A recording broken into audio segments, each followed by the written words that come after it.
What's up, everybody? We're back with another episode of the Mack Lounge, and I'm your boy Thadd. And I'm Jas. And today we got a special guest with us today. We are so honored to have them. We have our very own Apostle Anthony Smiley Jr. in the building. God bless you. And we have our big sister, Apostle Takia Burnett, with us. And we're going to give them an opportunity to say a little something, and we're going to jump straight in. Amen. We're going to start with Apostle. All right. Hello, family. As they said, I am Apostle Anthony Smiley, better known as just Anthony Smiley. It is such an honor and a privilege to be here. I'm excited about what God is doing through the Macklins, and I'm ready to have this conversation with them today. Absolutely. I am their big sister, little A, Apostle Takia. Also just known as Takia. Come from Jonesboro, Arkansas, and so excited to be here with the Macklins. So we are excited. It's Pentecost Sunday is over.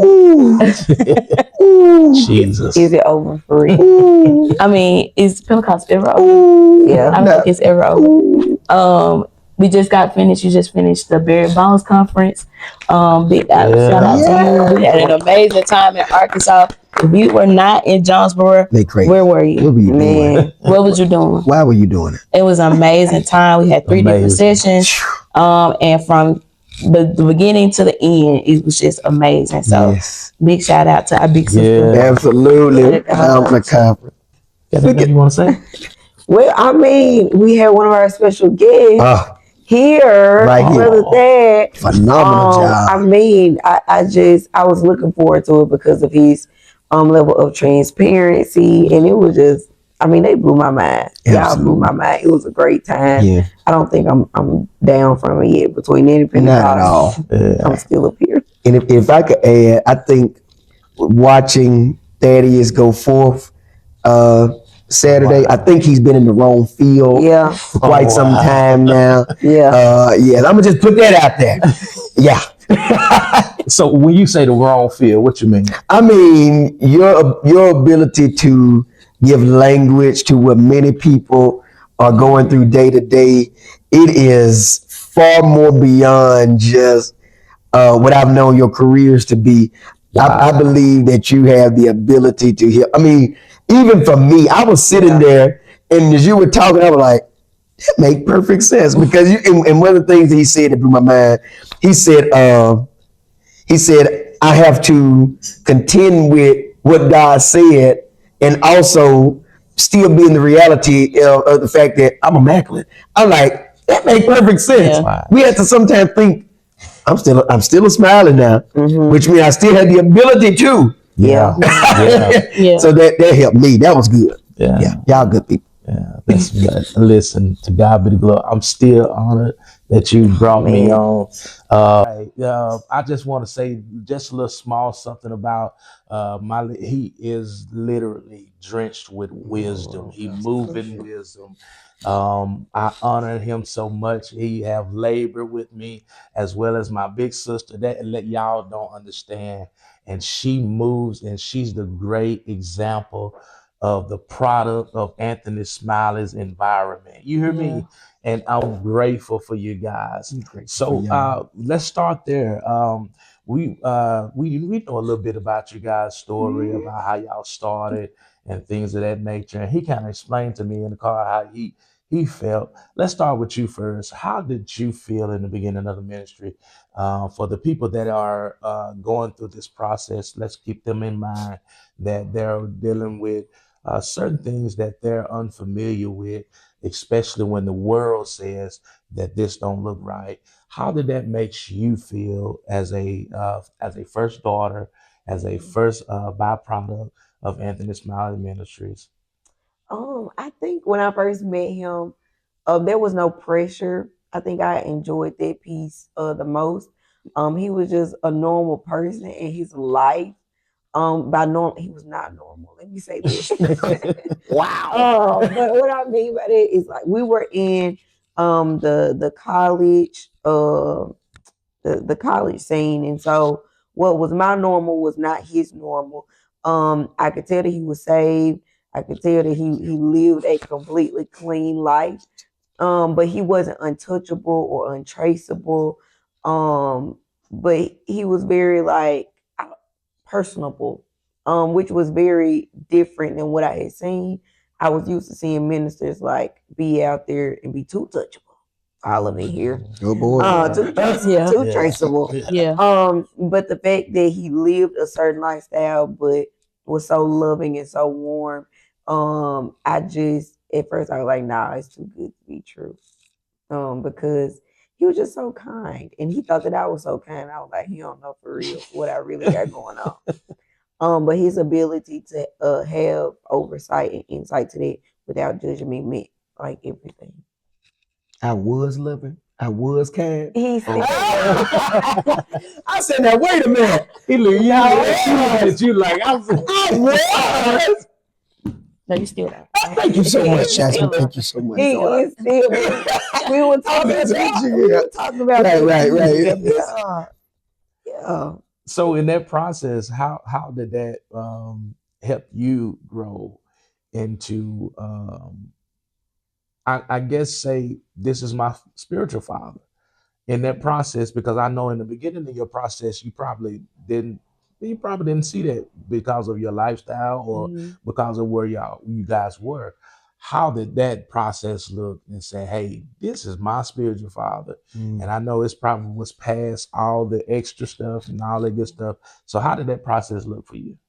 I'm definitely one of those type of people when somebody knows more than you, humble down. Like, Mhm. and I think even though, because he's younger than me, not that much, but immediately knowing like spiritually he knows a lot more than me. There was so I didn't. I'm like, okay, humility.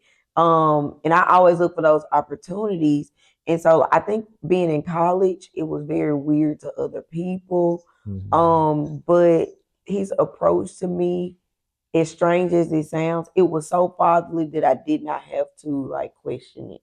One of the very first conversations that we had when I was accepting the call to be a part of the ministry team, he sent a message to me, and he was like, "What's your answer, daughter?" And it was like immediate for me.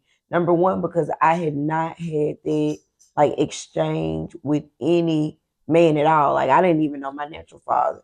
So to hear that, it was just too natural. It was too. I knew it was God speaking through him, and so I didn't wrestle with it. I mean, I know a lot of people like. No, it wasn't. It wasn't hard for me. You see somebody that has what you need, you go after it because I know that I need something that I don't have. So for you, how is that for you? Because y'all went to Alcorn, and we know the My reservation God from Zion. is Party City. Oh Like my word. I knew people. I went to Tougaloo, but I knew people that would go to Alcorn Just to party. party with Ain't that people at crazy? Alcorn. Like when homecoming came Oh for my. y'all, like Oh my. people were traveling from Tougaloo to go to Oh homecoming, my to Lord. go to probate. Like, so how is that for you? Because any HBCU is gonna be, I Right. mean, it's gonna be Party City. Right. So how is that for you coming from a background that says I'm gonna be holy Yeah. and going into an environment that you've never been into? Well, I think what you said is very key in that. Growing, I think foundation, and that's in anything matters.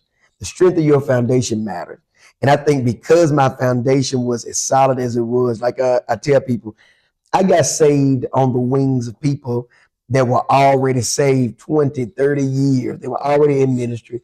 They were already seasoned. And I always pick, anybody that ever heard me say this, I envy the Hope City Church community because I grew up with people that you don't get to argue with. Yeah. But they say go. Yeah. Y'all can Yeah. you can say, well, I don't see it that way. You can say, well, I don't see it that way. We just gonna agree to disagree. No, I didn't have that. I had to learn how to agree with environments that I didn't necessarily understand because they had already been saved 20 years. They already been saved 30 years. These people were already moving in God in ways that were unimaginable. So I came in on that type of level, although it was new that I was birthed on that type of level. So I think the discipline and the fortitude and the structure that I had was already strong enough to handle an Alcorn State University. So when I got out there, she'll tell you I would go to class. We would meet for lunch or dinner sometime, but for the most part, I was in at 7 o'clock. Yeah. Every night I was in my room at 7 o'clock. I didn't go back out. The only way I got out is if they said, "Can we want to run to the store? You want to ride with us?" And I said, "Okay." I said, "Y'all know I don't like to be out." Not because none of it was really enticing to me, but I was able to see, wow, this is a totally different world out here. This is not what I'm used to. So I think because of how I grew up and because of the teachings and the foundation I received, it kind of helped prepare me for where I was going. So I think foundation mattered. It played a big role in that for me. And I think that is key, like foundation, because I think a lot of times what happens is that we come into a situation and we don't know how strong our foundation is or how weak it That's so is, good. really, because like I said, I went to an HBCU. And while Tulu wasn't the wildest thing, it still was Gotta look crazy. a place where things happen and you be in places that you shouldn't be in. Things happen. And I don't think I had a strong foundation, but I don't think I was strong enough in my foundation where I was able to be like, yeah, I'm gonna be in my room at 7. I was at 7. The party was We just trying to get ready. It wasn't even started. And when I Ladies being became free till 11. So and it was different for me. It was a shock for me because like 7 o'clock on a Thursday, oh, I heard flat irons. It's flat irons going. It's showers going. They getting dressed, and I'm like, where y'all going on a Thursday? We got class tomorrow, but they going on a Thursday. They going on a Friday. They going on a Saturday. You know, like they going the whole weekend is a party. Yeah. Wow. And I would hang out, but I wasn't trying to like. I never really went to the club. Never did any of that. Just because I don't like big crowds. So you don't look like you would have did well in the club. No. You just don't look like you would have did well. I would be sitting in a corner. Never. You didn't do no. Y'all don't look like the club people. I would be sitting in a corner. Was you in the club? I was in the club. In the club, we all failed. Oh my God! I was too claustrophobic for the club. Yeah. My friends and stuff, they used to try to invite me even when we was in high school. And so it was a club in Memphis that it was for underage kids. The moment I tried to go, I just couldn't go. You know, it's just something in me that just wouldn't let me go. Then as I got as an adult, the biggest thing I used to get picked on was I never went to the strip club. Me neither. I used to make jokes like, if I go to the strip club, I'm gonna bring a bag of nipples. See what I'm saying? I'm not bringing no one. You ain't even gonna bring a bag of nipples. I've never been to that either. I've never been to any form of club. Never been to any form of club. And I think that's what we admire that about you. You lead by example. Yeah. I know it ain't tough for you, but leading by example can sometimes feel lonely. Sometimes feel, you know what I'm saying, like you're not, especially at that age, like you're not. This ain't where you're supposed to be.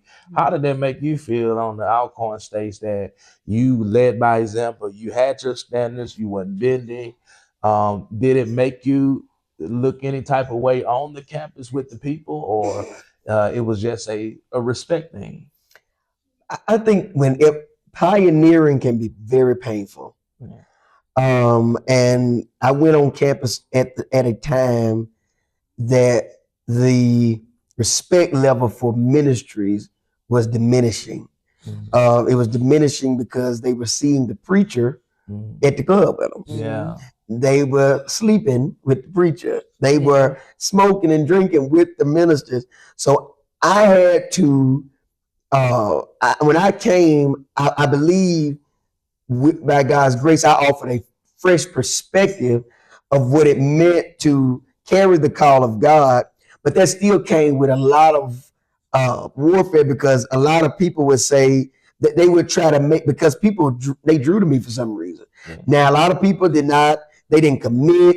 They didn't go to the extent as the kid did. But a lot of people wanted counseling. They want to talk. They wanted to they just like to be around for whatever reason. And some of them, while they got a kick out of the things I was saying I would do, because I would just say, oh no, I ain't do it. I said, all right now. They start going to, I said, all right. And they would just think that was so fun, but they respected it. You know, they get to doing a lot of crazy talk. I said, all right, now you going too far. You get out there. We had one guy, we were out there, and he had started making jokes, and he was like, oh, bless me. I said, all right, you don't play with the Lord. You're going too far. And they thought that was so funny, but he never did that again. Right. So it was that, dealing with that, okay, I can be myself, and they can respect me for being myself. And even if they don't commit or they don't submit in the way that others have chosen to, I didn't have to shrink who I was. Yeah. And so that caused a lot of friction, because there were a lot of people that tried to make me feel bad, because they would say things like, I'm anointed too. Anthony ain't y'all just think Anthony the only one anointed. Y'all think Anthony the only one living right now. And that caused me to be like, okay, God, what am I doing that these people think that I'm trying to make them feel as though they're less than who they are, but I'm not the one sleeping around with people. I'm not the one going out. So the battle for me was not allowing how they felt about what I was doing and who I was to cause me to shrink in who I was. Because when you try to do your thing and people start making what you're doing, they make it like you think you're better than them. That'll make you start saying, okay, let me bag up, let me pipe down. But I had to realize, no, I can't bag up and pipe down, because you had this, but they a lot of them didn't like me, because, and they never told me this personally. And I had one guy that once we had left Alcorn, he came to me, he said, and he told me, he said, the ministers were hating on you. They said, because you were real. And he was friends with these guys. He was like, you were real. He said, but they hated on you. And, I'm just, keep doing what you're doing.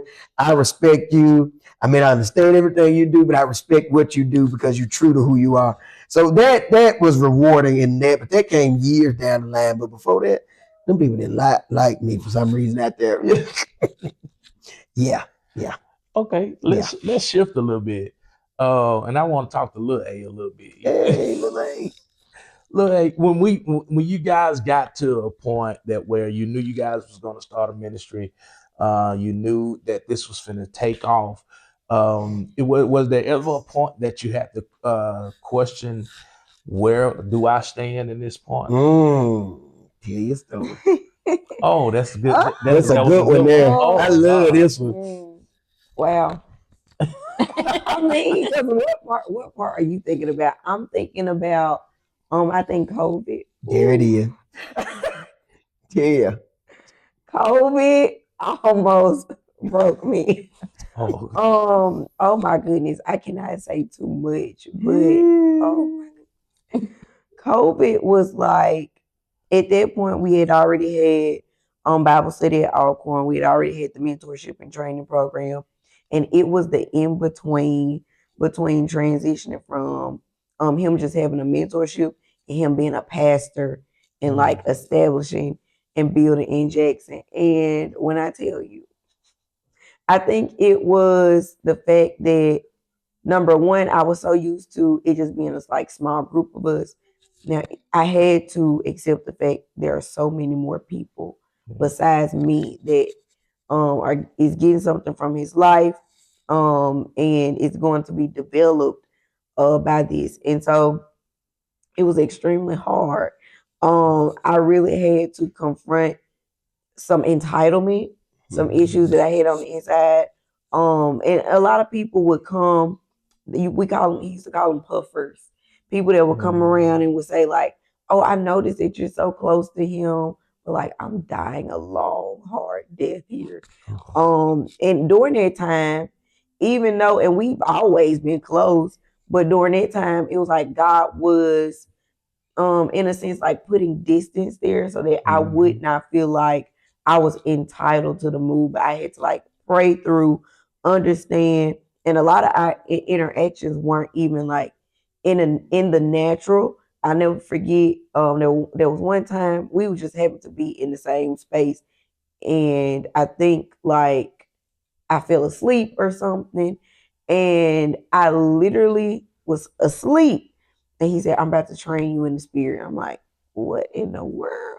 What in the world is going on here? So it was just like moments like that where what you thought it was going to be, you have to come to grips with this is not what you thought the plan was. And at that point, I hadn't even moved, uprooted my life yet, but I was being challenged on every end. I had to make a decision. Is this something that you really want to do? How often did you ask yourself that Oh, question? God. Oh, I'm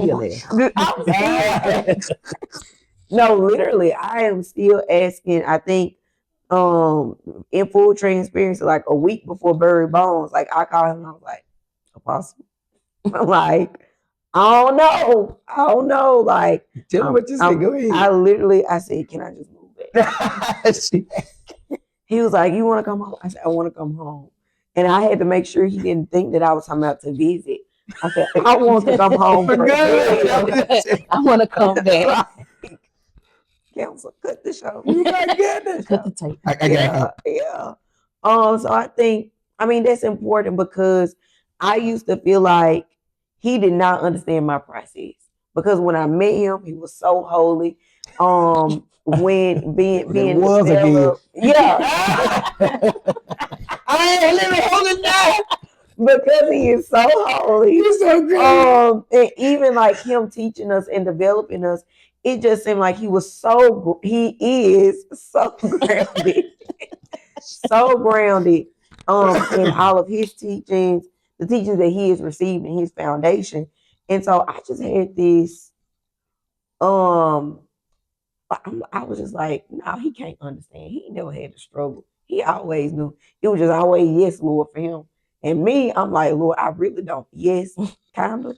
Yes, sort of. Maybe. Yeah. Are you sure? Like, yes, maybe. And so I had to sometimes. Right.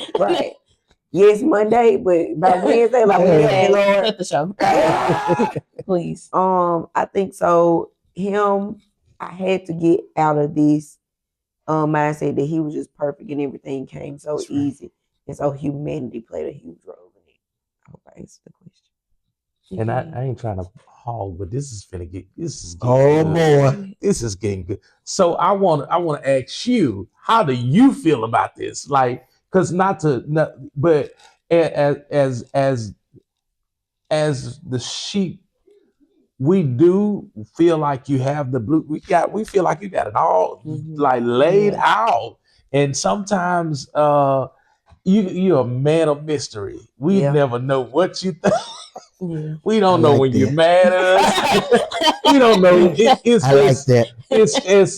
So let's hear your side of the story, because we hear these stories about, like she said, he already perfect and this and that, and sometimes the enemy can use that to try to flip people. Yes, he will. But what I've come to a realization is, when you are firm in where you stand, when it comes down to things like that, it's gonna be tough, but at the same time, you gonna win that battle, because you done made up your mind. This is what I'm doing. Right. I'm following this leader. I'm following our spiritual leader. I'm following God.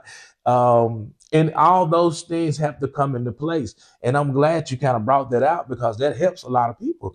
Because a lot of people can sometimes feel like, oh, I'm just a bad person because I done went through this phase of thinking this way, and now I don't feel like I don't belong anymore. That's right. But at the same time, on the same token, how do you feel? We want to hear your side, and we want to hear you. Wow. We're in that. This is rare.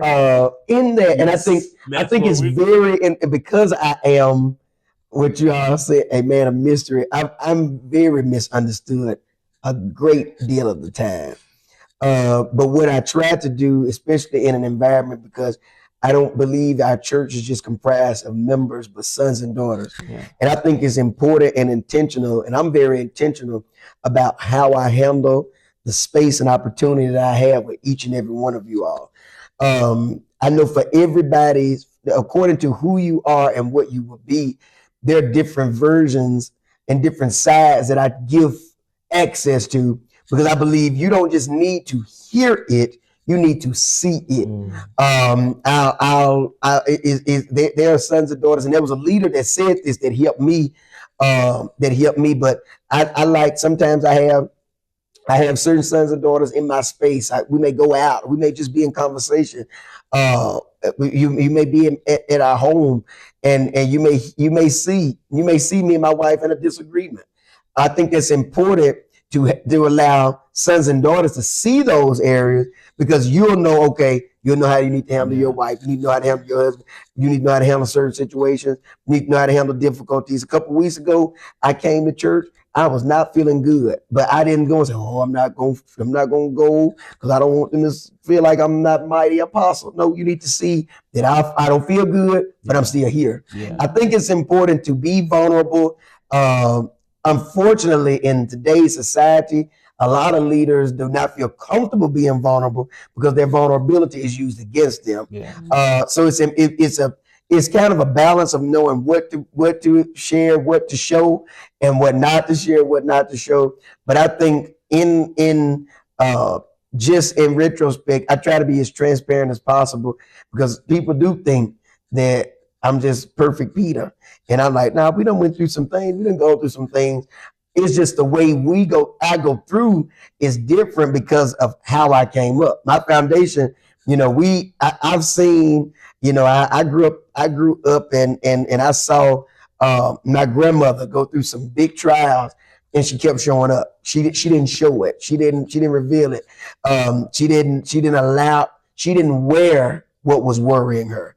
And I think that is what kind of separates, I think, me from a lot of people. It's not that I don't have challenges, I don't have trials, but I understand that I still have to show up even when things show up in my life. So that's been the journey for me, allowing them, especially them as leaders at that particular time, and even to this day, allowing them space to see certain areas so that you'll know how to steward it when you come into contact with it. Especially with her, she used to always say, "Oh, I got his mantle. Oh yeah, I'm gonna be the one. I'm the one." And oh, y'all may get the anointing, but I'm gonna get the mantle. I mean, she would just tease the people about that. And then when she started to see the effects associated with the mantle, she started to say, "Oh, well, maybe it's enough mantle for everybody." We can share, because she saw in real time the things associated with what came with that mantle. And she say to this day, "I'm literally, I'm just like you. I'm going through it just like I'm there." I'm like, yeah, that's what comes with the mantle. And so that's the beauty of it. I think once you actually receive from somebody's life, if you truly receive, you ain't gotta wait to see it on their life. It begins to manifest in your life. And if people understood that the marker that I'm connected to a leader is what I'm experiencing, that's the true marker. It's not the anointing, me be able to preach. No, it's my ability to endure hardness as a good soldier. And if people realize that that's the major key, is seeing that I'm able to go through hell, but hell is not consuming me, it's not overtaking me. Now, that's how you know for real you're a son and daughter. It's not how much and how close you follow. It's not how many offerings you're able to give into their life. It's, are you able to handle the hell until it becomes a harvest? That's good. That's really good. I don't even know. I just have a question. So, how does it feel to birth out a daughter? This is your your firstborn. So how does that feel for you? How does it feel to let her go and do? And how does it feel for you to actually be let go and do? Because this is 10 almost 10 years. So you've been with him for so long. So how does it feel to be let go, for him to say, "No, you gotta go. You got to do this"? And how does it feel for you to say, "You gotta go"? How does it feel for you to say, "You gotta go, you gotta do this"? Who we gonna start with? You please start. I think for me, it was a major grief, and the grief associated with it. I don't think I was able to grieve as others may have, because we were growing rapidly at that particular time. You know, I think you all came in that era of her transitioning. And I think the grief was, this is a individual that literally embodies who I am in her own version. And to see her I mean, I didn't have to worry about nothing. See her carry it out, walk it out, execute in the way that she did, has been a very that you can't think about hope and not think about Takia Burnett. You know, she is not just a part of the history. She helped create the history for this ministry. And I always tell her she's been one of the greatest consistencies of my life. You know, when people, we've seen people come, we've seen people go, we've seen people come, go, and they still want to stick around. We've seen a compilation of different things. This ministry being a revolving door, and part of that has to do with the apostolic mandate on this ministry, and part of it just have to do with people being fickle. So understand that people come and go is a part of the apostolic ministry, but understanding that some people come and some people go out of season, out of time, and some people leave to be hurtful, but to understand that this individual was a consistent, that even though there are seasons and times where I feel like I need to go, I feel like I can't take no more, I feel like there's a lot, I know that's not an option. I know I won't. I know I'm tired of it, but I know I know I cannot go. She has the response just like Peter or John. Where we gonna go? You got what I need. Where we gonna go? And I think that understanding that she had was that in the midst of everything that we endured, that we faced and we were challenged with, where am I going? So that type of revelation is hard to come by in the body of Christ. And for her to have that, and for God to say, all right, she has it, but she got to go. She has to go and do something else. It was difficult, but it was not as hard because I knew she had a revelation that I don't care if I'm in Africa, I'm with you. I got you. I don't care if wherever life takes us, I got you. And that is a great asset to any leader. So to lose that or to lose it in the way that I was used to, I should say, was very difficult. She's not here every Sunday. She's not here every Wednesday. I can't call her and say, I got an idea. I just want to, bounce. I just want to bounce and bounce. And when I come with an idea, it wasn't just listening. She was like, oh, I heard that. What if you have thought about doing it this way too? I'm like, yeah, now we got, that was a vital asset to the ministry. But for that to go into a different space, and I think that's a part of leadership, is learning how to grieve while growing. And sometimes growth itself is grief, because this is not the same space. I kind of alluded to it on Saturday about leadership, the pressure of your past performance. Hey, I'm used to this, I'm used to that, I'm used to this, but ultimately that has to pass away. And we have to allow other leaders to mature and grow up. And sometimes the pressure of that is feeling like you're having to start all the way back over. But at the end of the day is, okay, there's another generation of leaders that need the pressure that she carried so that they can grow into who God called them to be. Wow. So much. I think like he brought my story into terms when he talked about like past performance. Oh my goodness. Like he said, it was I grieved not when I moved. I grieved when I got the revelation from God that I was gonna have to move. It was a Wednesday night, a Bible study night, and I had already got offered this job, and I had already told him I'm not taking this job. I told the job, I was like, I have a church that I go to that like I'm kind of like a major part of, A major part. like just a little bit. So I don't think I'm definitely not gonna take this job. And so it was like a Wednesday night, and when he said, I said, Lord, I cried. I rolled on the floor. I said, no. As I showed out. I showed out. And so after that, moving, oh my goodness, the part that people don't talk about is when you've been a part of something for so long, being the oldest, what it felt like was like I had to come into grips with, oh my goodness, Whole City Jason doesn't need me anymore. That's Like, heavy. or they don't need this anymore. That's it. That's good. And that was so hard. Like, Not being and needed. and I used to throw off. I used to throw off about it. I used to be like, yeah, I'm finna be gone anyway. Very petty. I used to say stuff like, but what does my opinion matter? My Like, God. you Very know. petty. So it was just, it was petty, but it was like, it was me grieving, like, oh my goodness, they are about to function without me. And like, realistically, you want to see it prosper, yes, but it was all about, okay, what does that mean for my identity? So I had to relearn all over. And I think we went through at some point, we both were frustrated because he was like, you should know this. And I'm like, yeah, I should know this.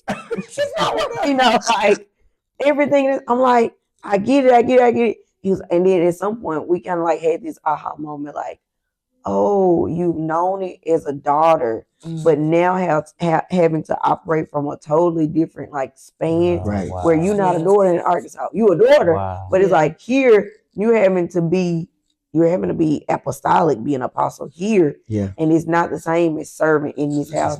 And I was like, you're gonna have to help me, Right. because I don't understand anything. And I think it's been beautiful to grow together, as hard as it has been, because I don't think people understand me being launched out was a new definition for both of us, because now he's an overseer.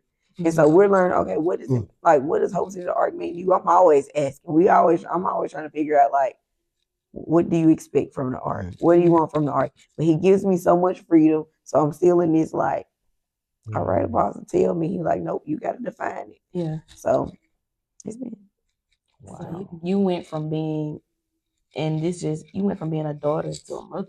Exactly. I did not want to say it, but there you go. True. Yeah, you went from being a daughter to being a mother, and I know how that looks in the natural, but in the spirit, that's something totally different, because now you have the responsibility to birth others. Yeah. And so while you've been birthed and you understand what it means to be a daughter, to submit as a daughter, now you got other people that's got to submit to you. Right. Yeah. And that's like something totally different. So I understand your grief. And I think in that, I think it's not until you start assuming certain positions in life that then all of a sudden you start remembering or conjuring up all that you feel like you didn't get. Yeah. Now that you're a father, now that you're a mother, I didn't have nobody do this for me. I didn't have nobody. Man, you're here now, you know. Yeah. And that was one of the things she would always say. It feel like it's more I needed to get. It seemed like it was something I must have missed. No, it's not that. But you're having to see a different version of the same information you got. You have to look at it from a different scope. Is what I was telling the base. You have to look at it now, not from the perspective you've known for 10 years, for 8 years. You have to look at it now from a fresh perspective. And it's so good you said that, because what people don't realize is that even when I first met you, I didn't know what I was doing then. Yeah. And sometimes we make leadership look as though it's something that I already know to do, when in fact leadership is just my ability to journey as I'm learning as well. So I'm learning as I go, and as we go and as we grow, we learn things, and we're able as leaders to convey and communicate it. That's the only thing that makes us different. We have to remember Moses was leaving Egypt with the children of Israel. He had never did it either. So he was, the only difference, God, that was good, was that he knew how to convey and communicate what it was he was entering into. And that's what separates. That's why we need leaders, not because they know everything and they know what to do in the future, but they know how to communicate with God and convey what's being communicated to them in a way that you're able to follow it. That Moses never been in the mountaintop, but he was able to communicate with it. He had never had these experiences and these encounters with God, but he was able to take those encounters and make them and extend them to the way that others were able to understand. That's leadership in a nutshell. Yeah. I'm able to walk this journey with you. I ain't been here either, but let's go. Let's I hadn't go. I hadn't had to Yeah. deal with this either, but let's go. That's even like being first time parents. I don't know what it means to handle no twins, but let's go. We're gonna learn together. You work Yeah. with me, I work with you. All right, we're gonna be good to go. Every phase of life requires leadership. And if God have truly called an individual to be your leader, I believe that God, and I'm not talking about just mentor, I'm talking about a father and a mother. I believe that God have given them the grace and the space to help govern and grow you in every facet of your life, not just the one. That's why I don't believe that your season can't be up with a mother and a father. Jeremiah can't up and say, "All right, mom and dad, y'all taught me all y'all know. It's time for me to find another mother and father." What? It ain't how that work. Yeah. But now we have to, as he grows, the relationship y'all have is going to grow. The way that you communicate is going to grow. The way you handle him is going to grow. Why? Because after a while, you're going to want him to see himself as a man, and you're going to still want him to still value all his mother. And that's how it is spiritually as well. As you're growing, okay, I'm still your father. I'm still your leader. But the way that I lead you and the way I father you is not the same way I would father someone and lead someone that's just coming into Christ. Yeah. It's a difference. Yeah. Wow. This is exclusive. Ah, This is too exclusive. exclusive. It's so amazing that you just did all that, because my next thing was, because I know we done held y'all too long, was 60 seconds of wisdom. And you just gave it to them. There it was. Yeah. I ain't got nothing else. Good job. I ain't got nothing better than that whole thing. Apostle Takia, Wow. Uh-oh. Yeah. 60 seconds of wisdom. Whatever you want to Oh. tell the people. Go. 60 seconds of wisdom. I will first start with being open. I think a lot of times we put these unnecessary like restrictions, and if you just come in as a blank slate, and if you just say, listen, I'm just gonna assume and act like I know nothing, it makes you all the more successful. Where you allow yourself to be a canvas that can be painted on, because it's really hard for leaders to see the potential that you have, and you already have this idea or this perception of this is how I am. And now we got to go through the erase mark of what's already been written or sketched out. On top of that, we got to paint over it, this, then, and the third. And so when you see or when you're going through this, you may feel like my picture has been ruined, but you don't really understand that, hey, what it looked like it was going to become is now is so much greater because somebody else with a different perspective has come in. So I think being open, being malleable, is going to be of a valuable asset, and not being afraid to die in the process. Don't be afraid to ask questions. I think what made our relationship both challenging but rewarding is that I was always asking questions. I'm still asking.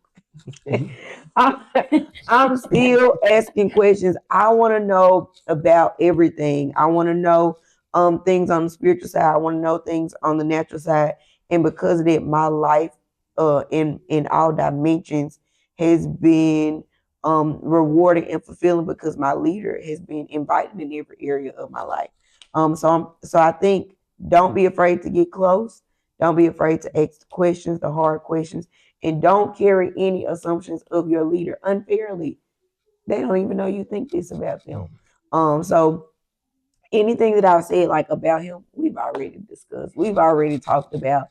So that I had a healthy perception and we had a healthy relationship. And I hope that was 66. Oh, One that more. was more I think than it was good. Yeah, you good. Banana You good. second, maybe. Okay. But this was amazing with you guys. I'm glad you kind of brought that out, because out there, he'll tell you I'm asking questions. And sometimes I hesitate to ask questions because of the simple fact that I feel like I'm supposed to already know. But Mm-mm. I ask questions. This has been a great moment with you guys. I'm very grateful for you guys. Thank you guys. No, we just really appreciate y'all for coming and hanging out in the Mack Lounge. Yeah. It's just amazing to hear the wisdom from both of you guys. Yes. And just telling the pieces of the journey that people don't get a chance to see. The parts that don't look as polished or don't look as cute as people think it is, because of course they see where you guys are now, but they don't see the ugly parts, the parts that aren't as beautiful. So it's always amazing to get that perspective. Absolutely. And we thank y'all. Y'all make me so proud. I'm so grateful that you all are part of the family. They are great assets to this ministry, to my life personally. And I'm just grateful that I'm grateful for I call people like this Priscilla and Aquila who helped Paul in the ministry. And I'm grateful because you all could make it difficult for each other to serve in the house of God. But I'm grateful that you all are always like, oh, there's no problem. That's easy. And I'm grateful to God for y'all. And I love y'all so much. Thank y'all again for this. Y'all Means the the world to me. All right, everybody. That's it. And until next time, until all I've heard. Peace. What's up, everybody? These are your Mack Lounge announcements. Huge shout out to Hope City Jackson, where our leaders are Pastor Anthony Smiley and Lady Fairy A. Smiley. Services are Sunday, beginning at 11 o'clock for Sunday school, 12 o'clock for worship service, and we also have Word Wednesday beginning at 6:30 on Wednesdays. Be on the lookout for that new location. It's coming to you guys soon. We want to also shout out Apostle Takia with Hope City the Ark, which is in Jonesboro, Arkansas. Huge shout out to her. She has Bible study virtually every Thursday beginning at 6:30. Now moving on to Fridays. We have Faith Fuel Fridays on Friday mornings with Pastor Jasmine Moore. She goes live every Friday morning at 6 a.m. You don't want to miss it. And next, moving to Apostle Tasha Myers, who has Grace, Grit, and Growth on Friday evenings beginning at 7 o'clock. You guys don't want to miss that. Grace, Grit, and Growth. And she also has Revival of the Fittest on Saturdays beginning at 3. You guys don't want to miss these events.